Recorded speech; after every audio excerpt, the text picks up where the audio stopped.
జై తెలంగాణ.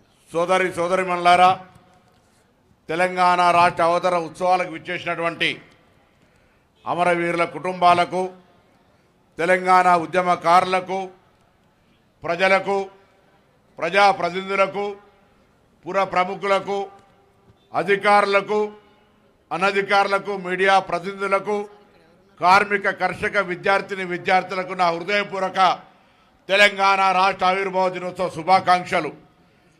తెలంగాణ అనేది కేవలం ఒక భౌగోళిక ప్రాంతం కాదు, ఇది కోట్ల మంది ప్రజల ఆత్మ గౌరవానికి ప్రతీక. త్యాగాల పునాదులపై నిర్మితమైన తెలంగాణ నేడు అభివృద్ధి మరియు సంక్షేమ చిరునామాగా దేశంలో నిలిచినటువంటి తెలంగాణ రాష్ట్రం. దాశరథి కృష్ణమాచార్యాలు చెప్పినట్టుగా, నా తెలంగాణ కోటి రత్నాల వీణ అనే వీణ నేడు అభివృద్ధి రాగాలు పలుకుతూ ఉంది. కాళోజీ నారాయణరావు గారి కలలు కన్న ప్రజల తెలంగాణ ప్రజాపాలన ప్రభుత్వంలో మరింత సమానత్వంతో, మరింత ప్రగతితో ముందుకు తీసుకెళ్తా ఉన్నాం. రాష్ట్ర ప్రభుత్వం అమలు చేస్తున్న సంక్షేమ మరియు అభివృద్ధి కార్యక్రమాలు ప్రజలకు చేరవేసి వారి సద్వినియోగం చేసుకునేలా గ్రామ స్థాయి వరకు అవగాహన కల్పించే లక్ష్యంగా ప్రజాపాలన ప్రభుత్వం ప్రగతి ప్రణాళిక పేరుతో 6 మార్చి 2026 నుండి 12 జూన్ 2026 వరకు 99 రోజుల కార్యాచరణ ప్రణాళిక అమలు చేస్తూ ఉంది. ఈ సందర్భంగా 99 రోజుల ప్రజాపాలన ప్రగతి ప్రణాళిక కార్యాచరణలో భాగంగా నిర్వహించిన వివిధ కార్యక్రమాలు, చేపట్టిన చర్యలు మరియు సాధించిన ప్రగతిని మేము ముందుస్తున్నాను.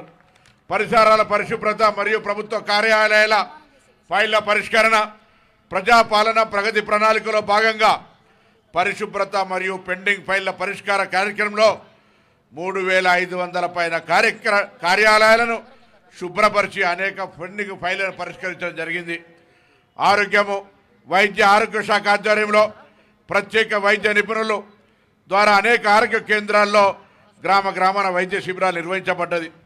సురక్షితంగా చేర్చుకోమని రోడ్ సేఫ్టీకి సంబంధించిన కార్యక్రమం మీద అలవ్ పేరు మీద పోలీసు రవాణా శాఖలు సంయుక్తంగా తెలంగాణ రాష్ట్ర వ్యాప్తంగా ప్రజలు సురక్షితంగా ఉండడానికి రోడ్ సేఫ్టీ అవగాహన కార్యక్రమాలు, అనేకమైనటువంటి సమస్యలను పరిష్కరించి మరి రోడ్ సేఫ్టీ కమిటీలను ఏర్పాటు చేసి ప్రజల్లో చైతన్యం తెచ్చే విధంగా కార్యక్రమం తీసుకున్నాం.